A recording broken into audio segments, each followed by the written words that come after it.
ज्ञानोबांना विचारलं, महाराज तुम्हाला माऊली कसे वाटले हो? अहो माझा शब्दामध्ये सुद्धा किती आत्मीयता मांडली. ज्ञानोबा माझा, प्रत्येक वेळी माझं माझं असं वाटलं.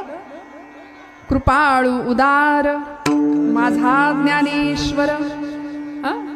सगळ्या संतांना माझं वाटावं असं ज्ञानोबरायांचं व्यक्तित्व आहे.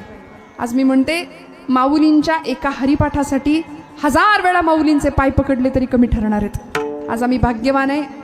या महाराष्ट्राच्या मातीला गोड पडलेलं स्वप्न, विठ्ठलपंत आणि आई रुक्मिणीच्या पोटी जन्माला आलेलं हे अत्यंत अलौकिक असं विभूतिमत्व, महाविष्णूचा अवतार सखा माझा ज्ञानेश्वर या शब्दामध्ये ज्यांचं वर्णन झालं, ज्या भगवान जगद्गुरु आदिदेव किंवा जगद्गुरु असलेल्या, योगेश्वर असलेल्या भगवान परमात्मा द्वारकाधीश गोपालकृष्णांनी कुरुक्षेत्रावर अर्जुनाला भगवद्गीता दिली, तोच भगवंत या अलंकापुरीमध्ये अवतीर्ण झाला माझ्या ज्ञानोबायांच्या रूपाने.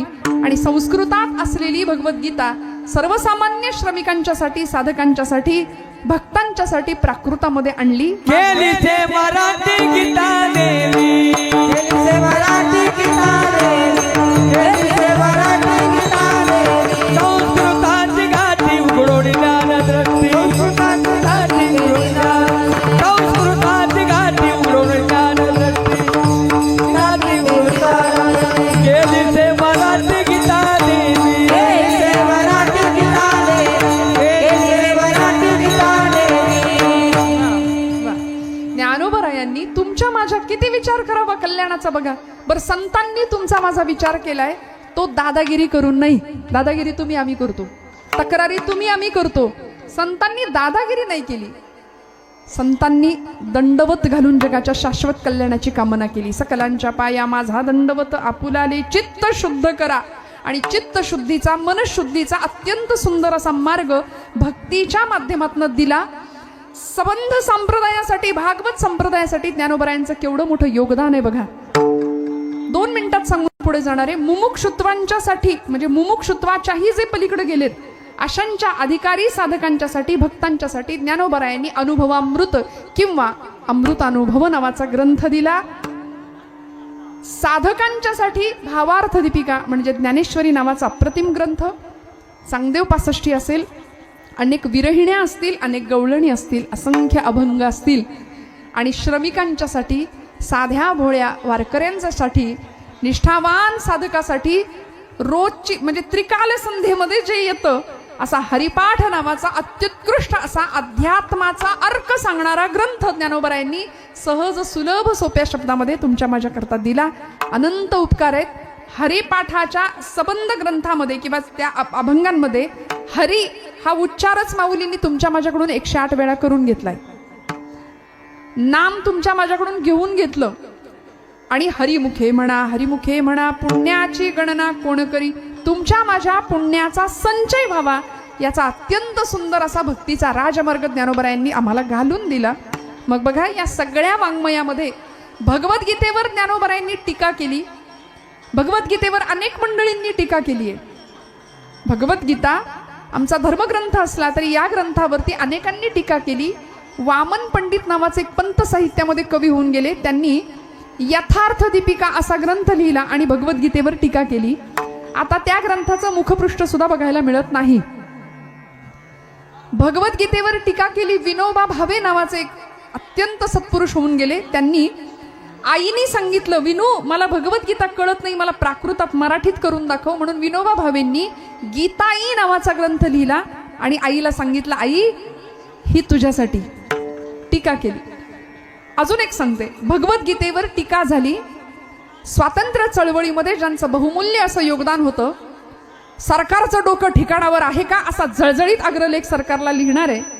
आणि स्वराज्य हा माझा जन्मसिद्ध हक्क आहे, तो मी मिळवणारच असं म्हणणारे लोकमान्य टिळक मंडालेच्या तुरुंगामध्ये गीता रहस्य लिहितात. आणि हीच भगवद्गीतेवरची त्यांनी लिहिलेली टीका. या असंख्य टीका आज उपलब्ध असल्या तरी सुद्धा ज्ञानोबरायांची भावार्थ दीपिका आज महाराष्ट्र संदेशामध्ये मनाचा गुंता आहेच आहे.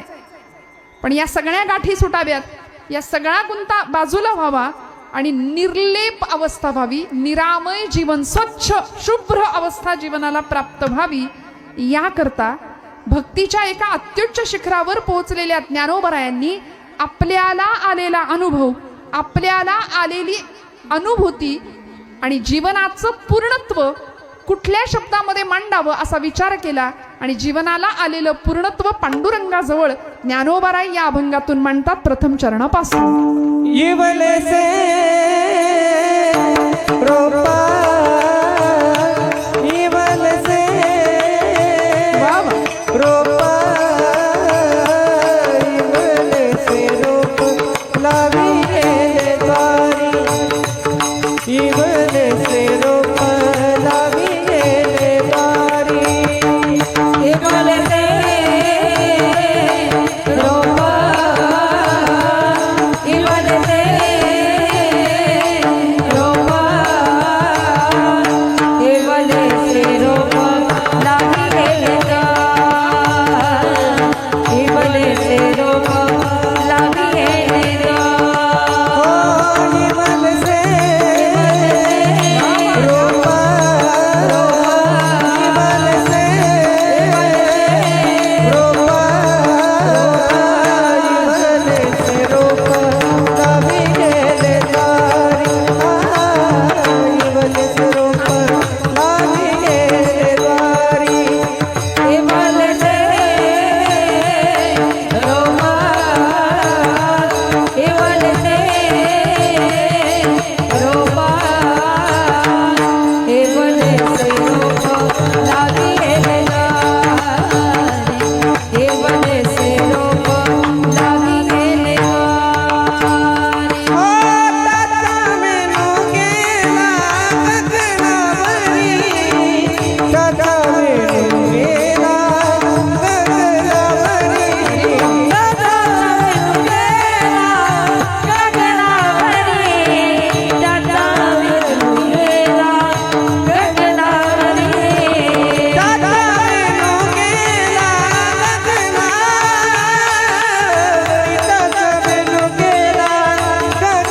गगनावरी ताता मेनू गेला गगनावरी ताता मेनू गेला गगनावरी. मोगरा फुलला मोगरा फुलला मोगरा फुलला मोगरा फुलला मोगरा फुलला ओ मोगरा फुलला ए मोगरा फुलला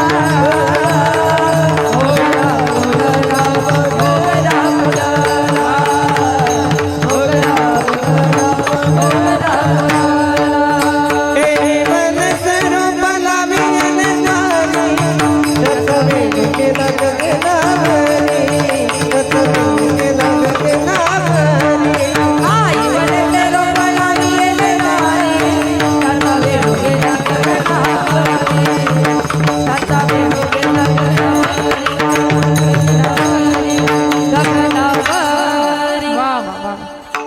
बघा मोगरा नसताना सुद्धा फुलल्याचा आणि सुगंधाचा प्रत्यय आला की नाही. गोड चाल अत्यंत सुंदर. इवलेसे रोप लावियले द्वारी त्याचा वेलू गेला गगनावरी.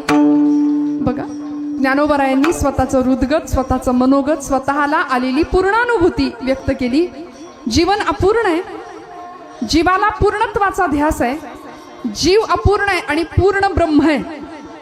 वेदांनी सांगितलं ओम पूर्णमद पूर्णमिदं पूर्णात् पूर्णमुदच्यते पूर्णस्य पूर्णमादाय पूर्णमेवावशिष्यते. तानपुरा चालू राहिला बरं वाटेल मला. त्यामुळे असा पूर्ण ब्रह्म असलेला परमात्मा, त्या ब्रह्माच्या अनुभूती करता जीव अखंड तळमळतोय. बघा वास्तविक सगळे जागे राहताय ना. ऐकू येतंय सगळ्यांना माझं. खूप महत्वाचा मुद्दा म्हणते. जीवाला पूर्णत्वाची ओढ आहे. जीवाला काय व्हायचंय म्हणाले, जीवाला देव व्हायचंय. जीव अपूर्ण आहे, त्याला पूर्ण व्हायचंय. पण देवाला प्राप्त करणं हे जीवाचं साध्य नाहीये. जीवाला देव आधीपासूनच प्राप्त आहे. देव प्राप्त करण्याची वस्तू नाहीये, देव ओळखण्याची वस्तू आहे. देवाला प्राप्त करता येत नाही हे माझं नाही, तुकोबरायांचं म्हणणं आहे. उदकाचे तरंग तरंग उदकाचे अंग उदकाचे तरंग तरंग उदकाचे अंग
तरंग तरंग उदकाचे अंग तैसे तुम्हा आम्हा झाले एकी एक सामावले. तुकोबर आहे म्हणाले उदक म्हणजे पाणी, पाण्यावर आलेला तरंग हा पाण्यापासून वेगळा असतो का?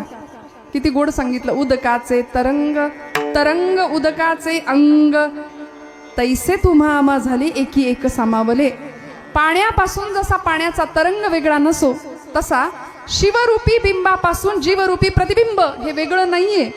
आम्ही एकच आहोत. जीवाशिवाचं ऐक्य ज्ञानोबराय अनुभवतात आणि ती अनुभूती तुम्हाला मला प्राप्त व्हावी म्हणून परमेश्वर प्राप्त करायचा विषय नाही. परमेश्वर आहेच आहे, आमच्यात आहेच आहे, फक्त तो ओळखायचा विषय आहे. आणि तो ज्या दिवशी ओळखला जातो त्या दिवशी आलेली अनुभूती विलक्षण असते, झालेला आनंद विलक्षण असतो. म्हणून ज्ञानोबराय म्हणतात पारमार्थिक भक्तीचं एक छोटंसं रोप माझ्या हृदयामध्ये लावलं गेलं. इवलेसे रोप लावियले द्वारी. पण झालं असं, मी केलेली भक्ती भगवंता तुझ्या कृपेने इतकी फुलली इतकी फुलली इतकी फुलली. माझ्या ध्यानीमनी नाही पण या रोपाचा वेल गगनापर्यंत गेला. आणि भगवंता तू आकाशव्यापी आहेस. महाराजांनी त्याचं व्यापकत्व सांगितलं. तुका म्हणे व्यापक नभा होई अणुचाही गाभा होई अणुचाही गाभा होई अणुचाही गाभा.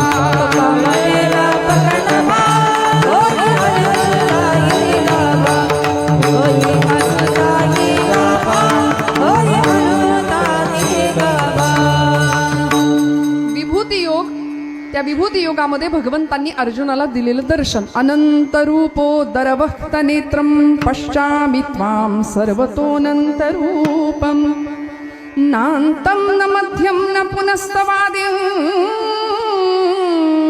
पश्चामि विश्वेश्वर विश्वरूपम. भगवंताला आदी नाही, मध्य नाही आणि अंत नाही असा अखिल कोट ब्रह्मांडाचा तो नायक. त्याला त्याचं दर्शन घेण्याकरता अर्जुनाला दिव्य चक्षु आदी प्रदान करावे लागले. असा तो भगवंत आहे, अखिल कोट ब्रह्मांडाचा नायक आहे. मग असा मोठा असलेला व्यापक असलेला भगवंत त्यांनी स्वतःचं व्यापकत्व भक्ताला देऊन टाकलं.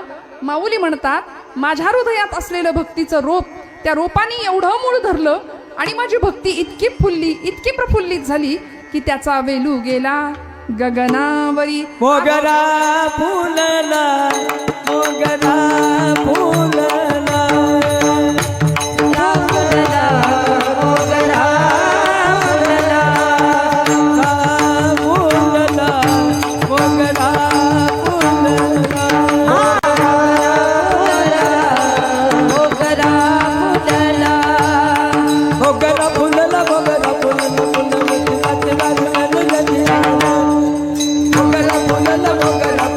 फुलला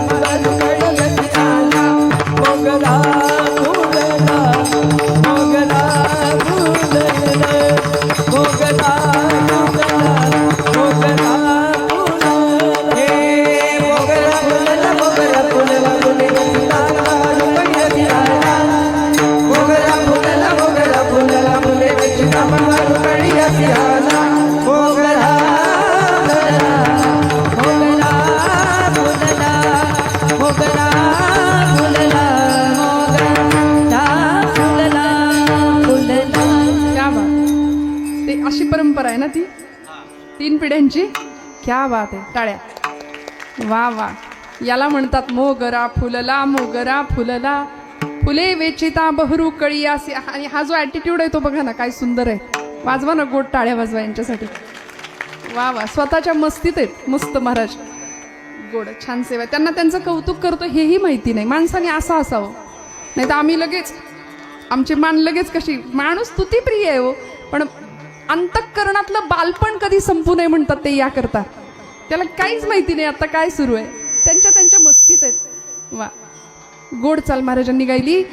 मोगरा फुलला फुले वेचिता बहरू कळियासी आला. थोडक्यात विवेचन सांगणार आहे. ज्ञानोबरायांचं चरित्र आपण जाणता मंडळी. इवलेसे रोप लावी आले द्वारी. ज्ञानोबरायांच्या अंतःकरणामध्ये भक्तीचं एक सुंदर असं स्फुल्लिंग निर्माण होण्याकरता अर्थात तो अवतार आहे महाविष्णूचा पण तरी सुद्धा विठ्ठलपंत आणि आई रुक्मिणीची काय प्रतीक्षा होती काय तपश्चर्या होती.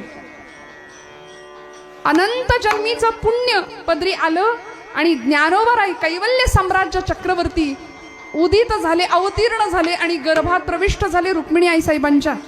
आज आळंदीमध्ये जसं पंढरपूरला आपण म्हणतो लावण्याचा पुतळा आहे. अजून कुठला पुतळा आहे. राजस सुकुमार मदनाचा पुतळा रवी शशिकळा लोपलिया राजस सुकुमार मदनाचा पुतळा राजस सुकुमार मदनाचा पुतळा.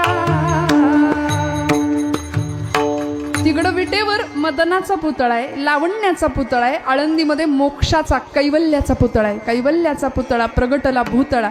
अवतीर्ण झाले प्रकट झाले आणि ज्ञानोबरायांचा यंदाचा सप्तशतकोत्तरी सुवर्ण महोत्सवी वर्ष आपण भाग्यवान आहे. आपण पाहतोय उघड्या डोळ्यांनी आनंदाने हे क्षण अनुभवतोय. ज्ञानोबरायांच्या 750वी जन्म परंपरा जन्म उत्सव सुरू आहे सबंध महाराष्ट्रभर आळंदीमध्ये सबंध जगभरात. आणि या समाधी सोहळ्याच्या निमित्ताने आपण सगळे इथं एकत्र आहोत. पण रुक्मिणी आईच्या पोटी आणि विठ्ठलपंतांच्या पोटी हे विभूतिमत्व किंवा अलौकिक भगवंताचा अवतार जन्माला आला. काय आनंद असेल हो काय आनंद असेल. पण जन्म झाल्याबरोबर आणि हे तीनही देव जणू काही ज्ञानेशो भगवान विष्णू निवृत्तीर भगवान हरः सोपानो भगवान ब्रह्मा मुक्ताख्या ब्रह्मचित्कला.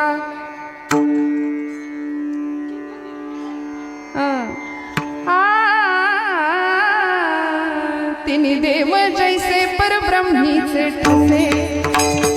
तिन्ही देव जैसे परब्रह्मीचे ठसे. तिन्ही देव जैसे परब्रह्मीचे ठसे.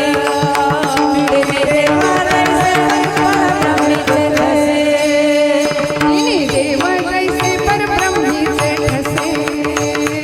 तिन्ही देव जैसे परब्रह्मीचे ठसे. तिन्ही देव जैसे परब्रह्मीचे ठसे.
अवतीर्ण झाले आणि आमच्यावर कृपा झाली. आदिशक्ती ब्रह्मचित्कला म्हणून मुक्ताबाईंचा जन्म, विठ्ठलपंतांच्या आणि रुक्मिणी आई साहेबांच्या पोटी ही 4 रत्न महाराष्ट्राच्या या मातीमध्ये ज्यावेळी जन्माला आली ना, भगवंताला सुद्धा किती आनंद झाला असेल हो. तिथी सुद्धा अशीच निवडली होती अष्टमीची. जो काळची तिथी भगवान परमात्म्याने निवडली होती त्याच दिवशी ज्ञानोबरायांचा जन्म आहे. इतका आनंद व्हावा, आपण वाट्याला काय आलो. जगानी संन्याशाची पोरं म्हणून विटंबना केली. ज्या दिवशी विठ्ठलपंत आणि रुक्मिणी माता विचार करतात की आपल्या लेकरांना समाजात घ्यावं, संन्याशांनी संन्यासाश्रम सोडून गृहस्थाश्रम करावा आणि लेकरांना जन्म द्यावा, हे त्या काळचं मोठं पाप आणि या पापाचं प्रायश्चित्त आम्ही भोगावं, आपल्या लेकरांना समाजात घ्यावं, शुद्धीपत्र मिळावं, याकरता ब्रह्मवृंदांच्या समोर विठ्ठलपंतांनी गारहाण मांडलं, आमच्या लेकरांना समाजात घ्या. ब्रह्मवृंदांनी सांगावं लेकरांचं नंतर पाहू, आधी तुम्ही दोघांना एकच प्रायश्चित्त, ते म्हणजे देहांत प्रायश्चित्त. दोघांनीही अर्ध्या रात्री सगळ्यांच्या मस्तकावर हात टेकवावा आणि निरोप घ्यावा. निवृत्तीनाथांना उठवून जागं केलं. नाथा, आपण मोठे आहात. नाथ संप्रदायाची दीक्षा आपल्याला प्राप्त झाली आहे. गहिनीनाथांचा कृपाशीर्वाद प्राप्त झालाय. आपली परंपरा साधी सोपी नाही. आदिनाथ गुरु सकळ सिद्धांचा मच्छिंद्रतयाचा मुख्य शिष्य. मच्छिंद्राने बोध गोरक्षासी केला, गोरक्ष वळला गहिनी प्रती. गहिनी प्रसादे निवृत्ती दातार आणि मग ज्ञानदेव सार चोजविले. अशी आदिदेवांची आपली नाथांची परंपरा, ती तुम्ही जपा. ज्ञानदेवाला, मुक्ताईला आणि सोपानाला सांभाळा, असा आदेश मोठ्या बंधूला दिला. आणि आई आणि वडील दोघंही निघून गेले. मातेचा अंतःकरण काय पाझरलं असेल आपण कल्पना करू शकता. पाय निघत नव्हता, पण जड अंतःकरणाने पतीच्या मागे निघाल्या आणि एका पाठोपाठ एक डोहामध्ये उड्या टाकून दोघांनी आपलं आयुष्य संपवलं. दुसऱ्या दिवशी सकाळी सगळे उठले. आमच्या मुक्ताईनी निवृत्ती दादांना विचारावं, दादा माझी आई कुठे आहे? निवृत्ती दादा सांगतात, मुक्ते, आई देवाघरी गेली, ती रोजच जाते, आता येईल म्हणाले. पण कधीच न येण्याकरता आई बाबा देवाघरी गेले. एवढं ऐकलं, ताहो फोडला तीनही भावंडांनी. मुक्ताई आदिशक्ती ब्रह्मचित्कला निवृत्ती दादांना विचारतायत, दादा आता तुम्हाला आई कुठली? निवृत्ती दादांनी रात्रभर सांभाळून ठेवलेले अश्रू ढसाढस फुटले, बांध फुटला आणि मुक्ताईला कडकडून मिठी मारली आणि सांगितलं, मुक्ते, आजपासून तू माझी आई. मुक्ताई, नमो मुक्ताबाई, त्रिभुवन पावनी, आद्यत्रय जननी देवांची ही. त्यामुळे या तीनही देवांची बहीण म्हणून जरी आली असली तरी माय म्हणून झाली. आणि या माय पित्यांचे, माता पित्यांचे किती सुंदर पांग फेडावेत या लेकरांनी. किती सुंदर जीवन जगून दाखवावं जगाला. जगाला हेवा वाटावा, पण जगाकडून होणारी पूर्ण विटंबना सहन करावी. कुठल्याही प्रकारची प्रतिक्रिया नाही. भूदेव, तुमचा निर्णय आम्हाला मान्य असं म्हणून एकाही क्षणाचा विलंब न लावता आई वडिलांनी प्रायश्चित्त घ्यावं. हजारो वर्षांच्या घराण्याची तपश्चर्या फळाला यावी आणि मग या लेकरांचा जन्म आहे. हे साधं सोपं नाहीये, साधं सोपं नाहीये. त्यामुळे ज्ञानोबा म्हटलं की आमचं हृदय का हेलावतं, माऊली म्हटलं की आमच्या अंतःकरणाला पाझर का फुटतो. विज्ञानाला पडलेलं कोड आहे महाराष्ट्राचं ज्ञानोबराय म्हणजे. अनेक वैज्ञानिकांनी समाधीचं गूढ उलगडण्याचा प्रयत्न केला, पण बुद्धी थकली.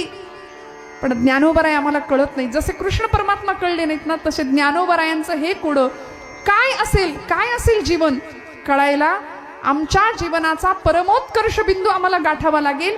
तोच आम्ही गाठावा असं ज्ञानोबरायांना वाटतं. म्हणून माऊलींना स्वतःला जो अनुभव आलाय तो आम्हाला सांगतायत. इवलेसे रोप लावियले द्वारी, त्याचा वेलू गेला गगनावरी. भक्ती करायला सुरुवात करा. भक्तीची एकदा का रुजवणूक झाली, अंतःकरणामध्ये भक्ती प्रफुल्लित झाली की हळूहळू हळूहळू ते बीजारोपण इतकं सुंदर होतं आणि त्याचा रोप, त्याची वेल तयार व्हायला सुरुवात होते. आमची अडचण अशी, आमचं लक्ष सगळीकडे आहे पण इकडं नाही. प्रपंच फार आवडीने आम्ही करतो, पण परमार्थाकरता आम्हाला वेळ नाही. येता का कीर्तनाला?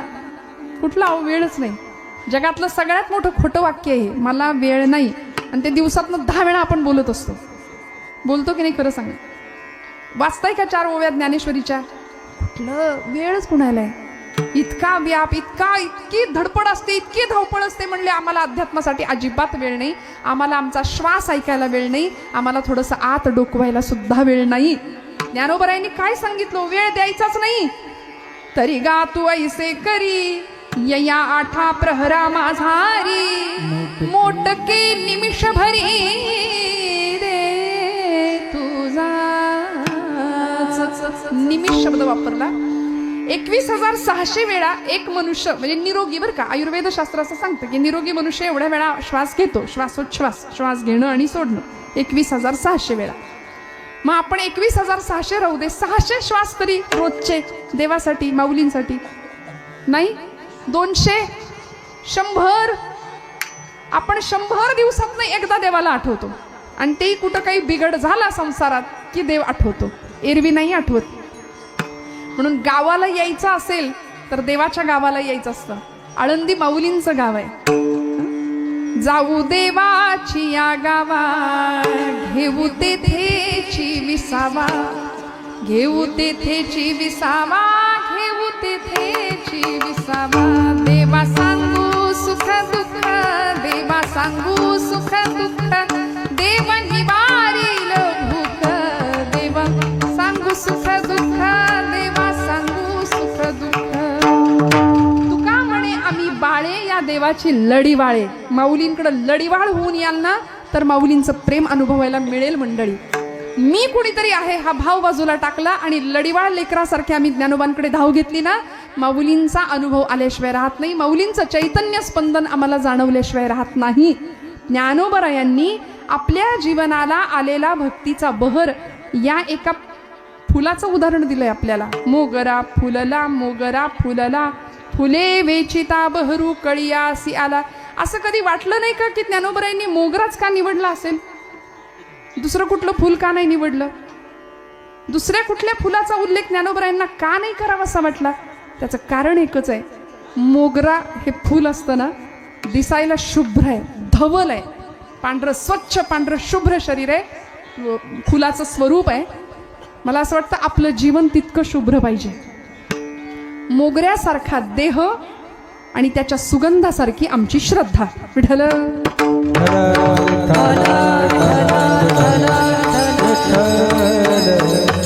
मोगरा कुणाला नाही आवडत, ज्ञानोबरायांना मोगरा आवडला. मन हा मोगरा अर्पुनीश्वरा,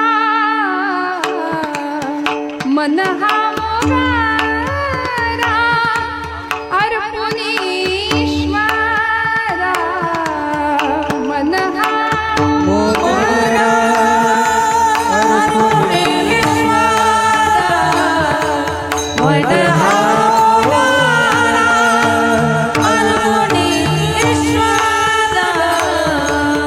पुनरपि संसारा येणे नाही, पुनरपि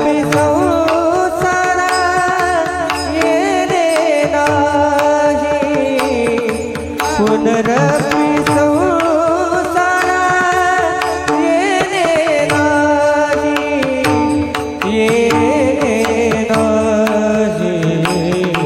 मन हा मोगरा अर्पुनीश्वरा, मन हा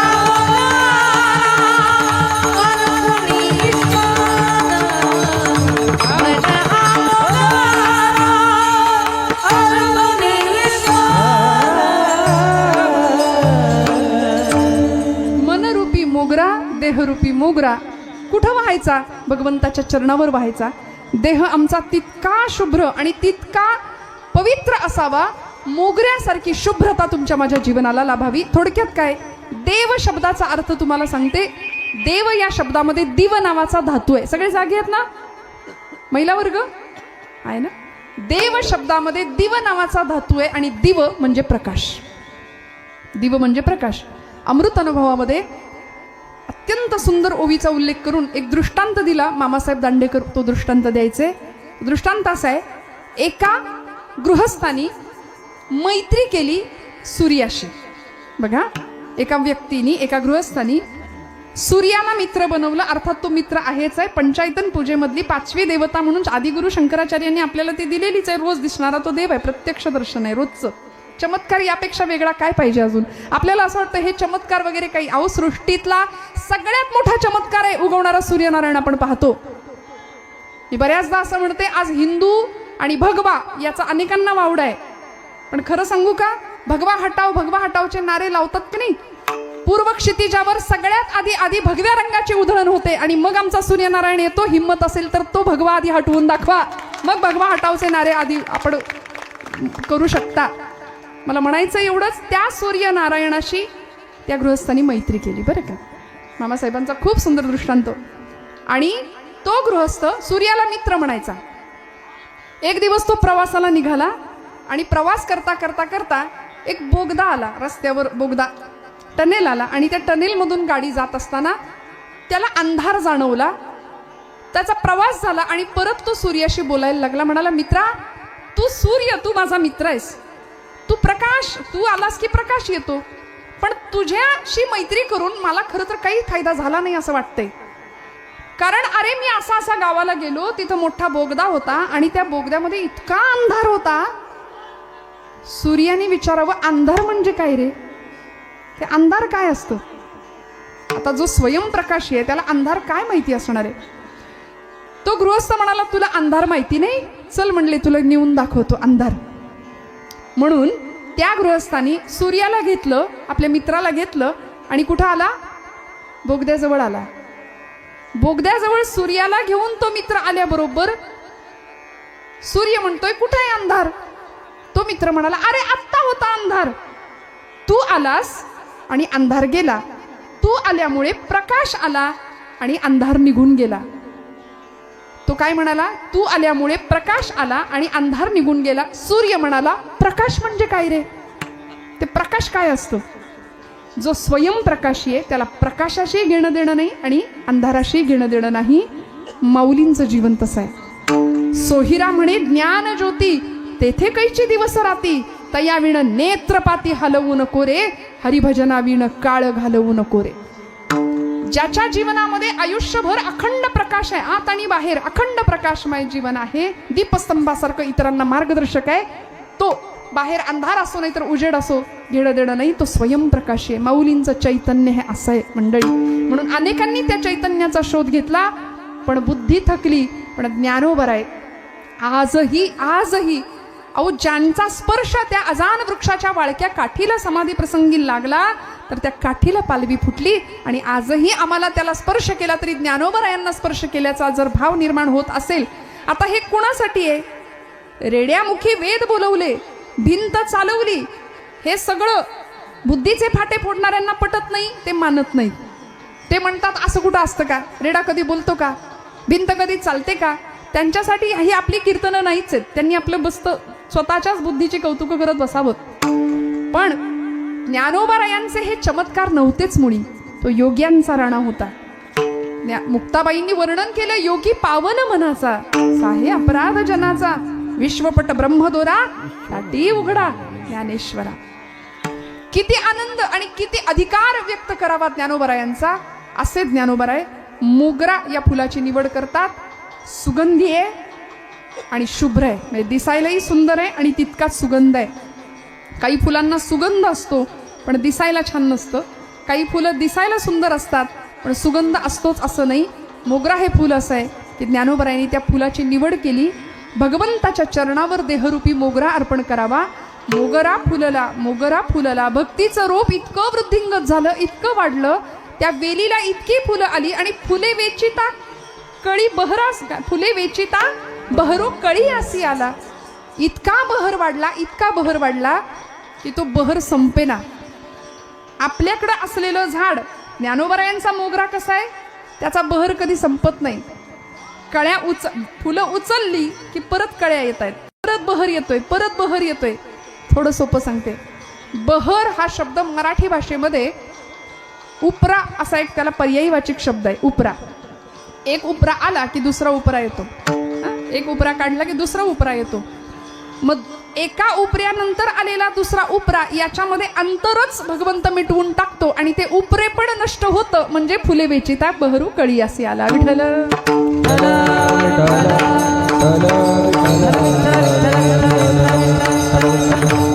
ते उपरे पण, ते परके पण भगवंतातलं आणि आपल्यातलं निघून जातं. फुले वेचिता बहरू कळी असे आला. आणि बघा जीवनाचं निर्माल्य सुद्धा किती सुंदर असावं, जीवन इतक्या सुंदरपणे जगता यावं की जाताना हसत मुखाने निर्माल्य सुद्धा हसणारं असावं. कोमेजलेलं फूल कुणाला आवडतं, पण ज्यावेळी देहाचं निर्माल्य होतं आणि भगवंताच्या चरणावर ते विसावतं ना, त्यावेळी तेही तितकाच सुगंध देतं. म्हणून ज्ञानोबराय म्हणतात, फुले वेचिता बहरू कळियासी आला. माऊलींचं जीवन हे असंच आहे मंडळी. समाजाकडून होणारा सगळा अनन्वित अत्याचार छळ हसत हसत ज्ञानोबराय सहन करतात आणि वयाच्या 21व्या वर्षापर्यंत इतकं सुंदर दान, विद्वत्तेचं, ज्ञानाचं, तत्वज्ञानाचं, नेवास्याच्या मंदिरामध्ये ज्ञानोबरायांचे शब्द घुमले आणि आमच्या सच्चिदानंद बाबांनी ते शब्द लिहून काढले. शके 1212 टीका केली पै ज्ञानेश्वरे, सच्चिदानंद बाबा आदरे लेखकू झाला. 250 वर्षानंतर ज्ञानोबरायांची ज्ञानेश्वरी समाजाला पटेना म्हणून नाथांना दृष्टांत द्यावा आणि नाथांना सांगावं, नाथा माझा गळा घोटला जातोय, भक्तीचं अवडंबर माजलं, तेव्हा माझा हा गळा मोकळा करा. अजान वृक्षाची मुळी जणून माऊलींच्या गळ्याला लागली की काय. नाथांनी समाधीचं परत पुनरुज्जीवित समाधी केली, समाधीचा शोध घेतला. माऊलींची ज्ञानेश्वरी पुन्हा एकदा सगळ्यांच्या समोर प्रतिशुद्ध स्वरूपामध्ये आणली. केवढे मोठे उपकार आहेत या संत मंडळीच्या आमच्यावरती. तुमच्या माझ्या आयुष्यामधला असाच सुगंध किंवा मोगरा जर फुलायचा असेल, तुमच्या माझ्या जीवनाला जर पूर्णत्व यायचं असेल, तर ज्ञानोबरायांचं साहित्य आम्हाला हातात घ्यावंच लागेल. काळाची खूप मोठी गरज आहे. लहान लहान लेकरं सुद्धा आज ज्ञानेश्वरी हातात घ्यायची. अहो, आम्ही 400 ओव्या नाही जमल्या, 200 ओव्या नाही वाचल्या, 100 नाही जमल्या. माझे नामदेव महाराज म्हणतात, एक तरी ओवी अनुभवावी, एक तरी अनुभवावी, एक तरी ओवी अनुभवावी, एक तरी ओवी. नाम मन ग्रंथ श्रेष्ठदान देवी, नाम मन ग्रंथ श्रेष्ठदान देवी, नाम मन ग्रंथ श्रेष्ठदान देवी, नाम मन ग्रंथ श्रेष्ठदान देवी. एक तरी ओवी अनुभवावी, एक तरी ओवी अनुभवावी, गीता अलंकार नाम ज्ञानेश्वरी, गीता अलंकार नाम ज्ञानेश्वरी. एक तरी ओवी अनुभवावी, एक तरी ओवी अनुभवावी, गीता अलंकार नाम ज्ञानेश्वरी, गीता अलंकार नाम ज्ञानेश्वरी, नाम ज्ञानेश्वरी. योग्य वयामध्ये संतांच्या ग्रंथांची कास. ज्ञानेश्वरी असू दे, हरिपाठ असू दे, हात जोडून सांगते, आपल्या लेकरांना योग्य वयामध्ये योग्य ग्रंथ देऊया. भरकटले पण आलंय की नाही, संभ्रांत अवस्था आली आहे, ती निघून जाईल. जीवनामध्ये फ्रस्ट्रेशन आलंय, फार टेन्शन आलंय. आजच्या पिढी समोर येणारा जो काळ आहे तो अत्यंत भयावह आहे.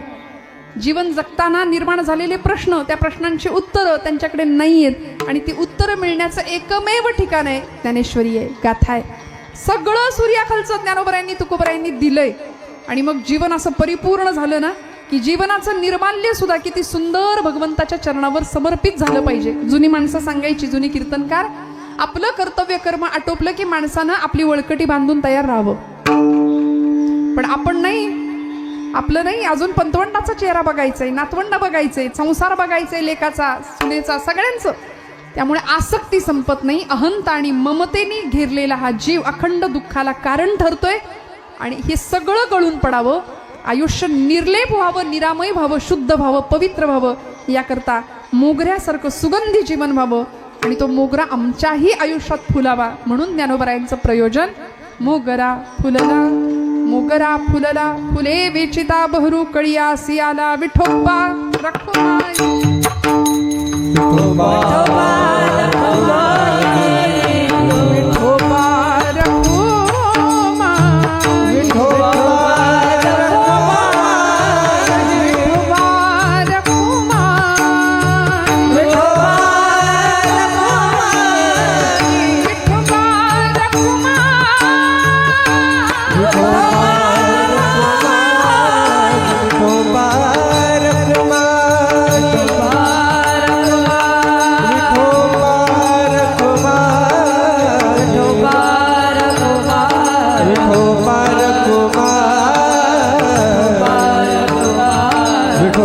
रखो माझे विठोबा रखो माझे विठोबा रखो माझे विठोबा रखो माझे विठोबा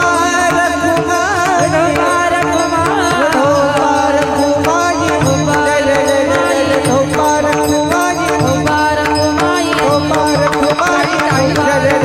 माझे विठोबा रखो माझे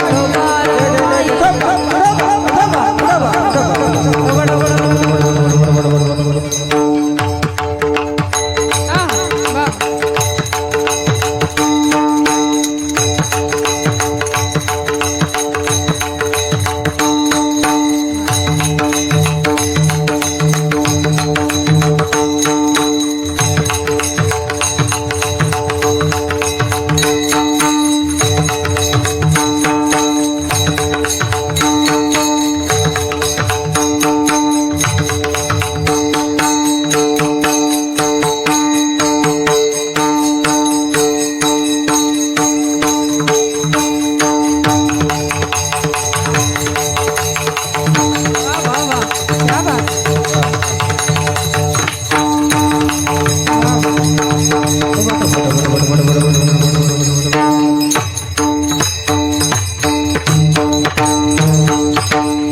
वा, क्या बात.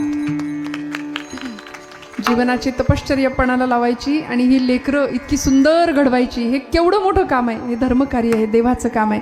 महाराजांना कायम शुभेच्छा आहेत आमच्या. इवलेसे रोप लावियले द्वारी, त्याचा वेलू गेला गगनावरी. मोगरा फुलला, फुले वेचिता बहरू कळियासी आला. पूर्णत्वाला जाणारं जीवन किती धन्य होऊ शकतं, ज्ञानोबरायांच्या चरित्राकडं, ज्ञानोबरायांच्या व्यक्तिमत्वाकडे बघून आपल्याला वाटतं. सबंध साहित्य निर्मिती झाली, गुरुकृपेनी जीवन पूर्ण झालं, निवृत्तीनाथांचा पूर्ण आशीर्वाद मिळवला, ज्ञानेश्वरीचं लिखाण झालं, नेवाशाच्या मंदिरात माऊलींचे शब्द घुमले, बाबांनी लिहून काढले, ज्ञानेश्वरी तुमच्या माझ्या घरात आली. पण आज जोपर्यंत आपण ज्ञानेश्वरीच्या सहवासात आणि माऊलींच्या सहवासात राहत नाही, तोपर्यंत आपल्या जीवनाच्या सुखी होण्याचे सगळे मार्ग संपलेले आहेत. लक्षात ठेवा. आपण साधा प्रवास करतो एसटीचा, तर आपल्याला कुठं बसावंसं वाटतं सांगा बरं. एसटी मध्ये बसायचं झालं तर आपण कुठे बसतो? पुढं बसायचा हट्ट असतो ना आपला. का? कारण मागे बसलो की सगळी आदळापट असते, धक्के असतात, दणके असतात. म्हणून आपण ड्रायव्हर पासून जेवढे जवळ बसू तेवढा आपल्याला प्रवास सुखरूप होतो. मग साधा एसटी ड्रायव्हरच्या बाबतीत हा विचार आपण करतो. या अखिलकोट ब्रह्मांड नायकाला आपण जगत चालक म्हणतो. जगाचं ड्रायव्हिंग त्याच्याकडे आहे, सगळी सूत्र तो हलवतोय. सर्व सत्ता तया हाती माझी की व काकुळती महाराज म्हणतात. सगळ्या सत्ताच, सगळ्या विश्वाची सत्ता त्याच्याकडे आहे. ऐसा तू समर्थ ब्रह्मांडाचा धनी.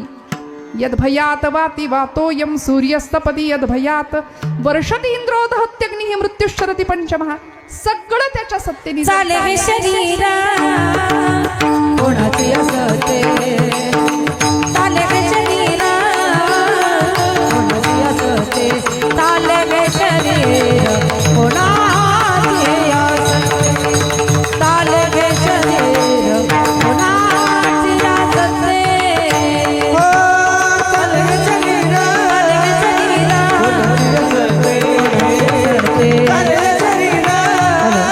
कोणाचे असते, चाले शरीर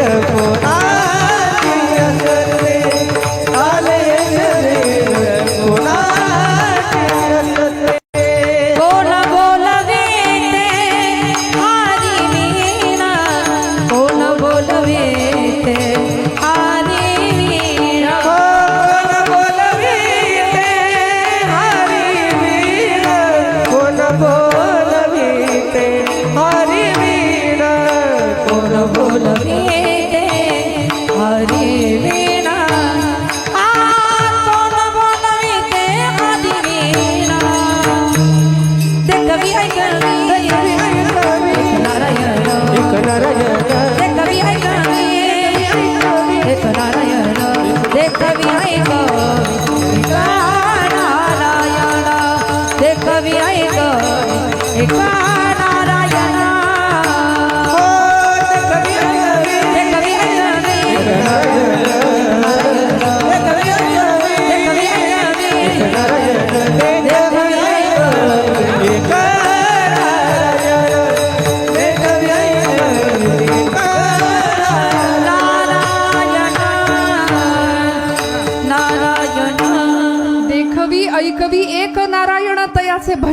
चुको नये. सगळी सत्ता जर त्याची आहे, वृक्षाचेही पाने हाले ज्याची सत्ता, राहिली अहंता मग कोठे.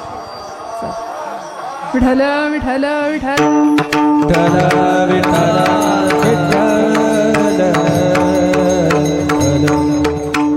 21 वर्ष ज्ञानोबराय आपलं सबंध कार्य करतात आणि पांडुरंग परमात्म्याला विचारतात, माऊली आता जायची इच्छा आहे, निघायची इच्छा आहे. त्यावेळी ज्ञानोबराय ज्यावेळी आळंदीमध्ये समाधीचं स्थान भगवंताच्या इच्छेने ठरतं, सगळी ग्रंथ संपदा आपल्या स्वाधीन ज्ञानोबराय करतात आणि पंढरपूर आळंदी क्षेत्रामध्ये नामदेवांच्या मुलांनी समाधीचं विवर स्वच्छ करावं, स्थान स्वच्छ करावं. सिद्धेश्वराच्या उत्तरेला पांडुरंगाने सांगितलेल्या जागेवरती ज्ञानोबरायांच्यासाठी धुवट वस्त्राची घडी, शुभ्र वस्त्र अंथरलेलं आहे, फुलं आहेत, गंध, अक्षता, दुर्वा आहेत, सगळे दर्भ आहेत. आणि अशा परिस्थितीमध्ये माझ्या ज्ञानोबरायांनी पद्मासनामध्ये बसावं, भीममुद्रा लावावी. अजान वृक्षाची काठी ज्ञानोबरायांच्या हाताशी आहे, तिला स्पर्श झाला, तिला पालवी फुटावी. दोन्ही बाजूला समया प्रज्वलित आहेत. आणि अशा वेळी स्वतः पांडुरंग परमात्मा आणि निवृत्तीनाथ दोघांनी माऊलींना हाताला धरून समाधी विवरामध्ये नेलंय, आतमध्ये बसवलंय. माऊलींच्या डोक्यावर फेटा आहे. मंडळी, आपण नेहमी पाहतो तो फेटा माऊलींना काशीत मिळालाय. अत्यंत सन्मानाने काशीतल्या अनेक विद्वज्जनांनी ज्ञानोबरायांना तो फेटा अर्पण केलाय. एवढंच नाही, त्या फेट्यावरती समाधी प्रसंगी आमच्या पांडुरंग परमात्म्यांनी तो मौक्तिक तुरा स्वतःचा काढून लावलाय ज्ञानोबरायांना. इतकं सुंदर रूप दिसलं ज्ञानोबरायांचं, अत्यंत तेजस्वी, चैतन्याचा सगळीकडे आभा निर्माण झाली. बाल्य आणि निर्माल्य, बाल्य आणि वार्धक्य, बाल्य आणि वार्धक्य यांच्यातलं अंतर संपलं आणि चिरतरुण असं सुंदर वरदान ज्ञानोबरायांना मिळालं. आजही ज्ञानोबराय त्या अवस्थेमध्ये आमच्या समाधी विवरामध्ये आजही ज्ञानोबराय तिथं आहेत. हा ज्याचा भाव आहे ना, त्याला समाधी म्हणजे दगड नाही दिसत, ज्ञानोबाच दिसतात. हा ज्याचा भाव आहे ना, त्याच्या अंतःकरणाला पाझर फुटल्याशिवाय राहत नाही. ज्ञानोबरायांना मिठी मारल्याशिवाय ती व्यक्ती राहत नाही.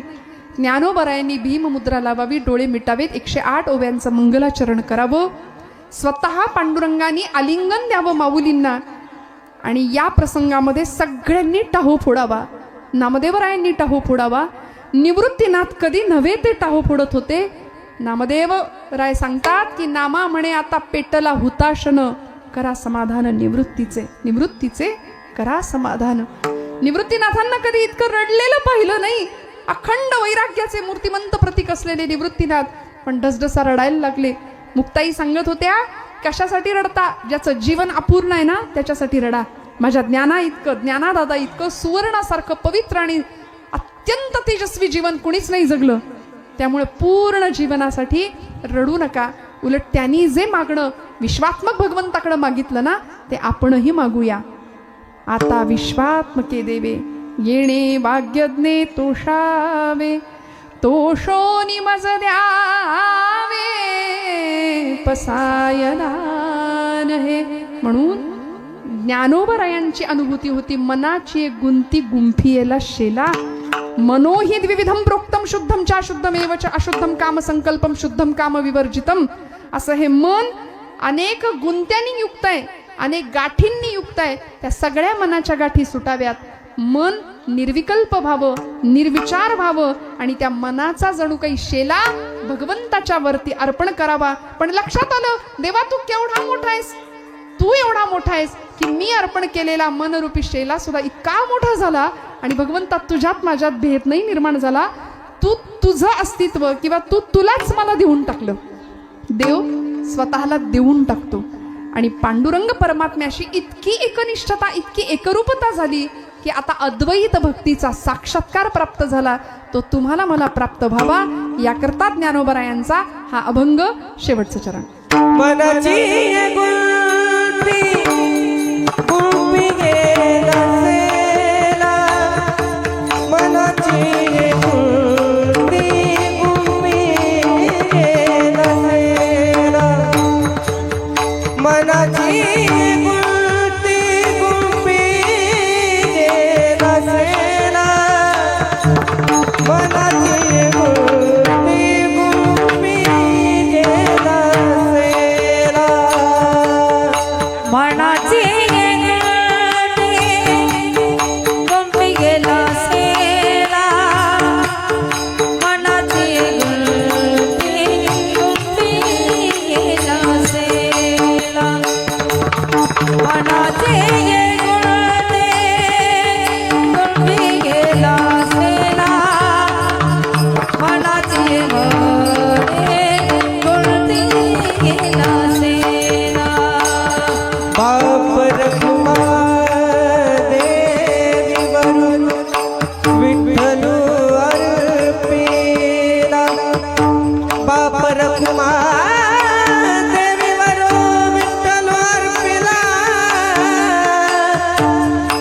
बाबा रखुमादेवी वरून विठ्ठल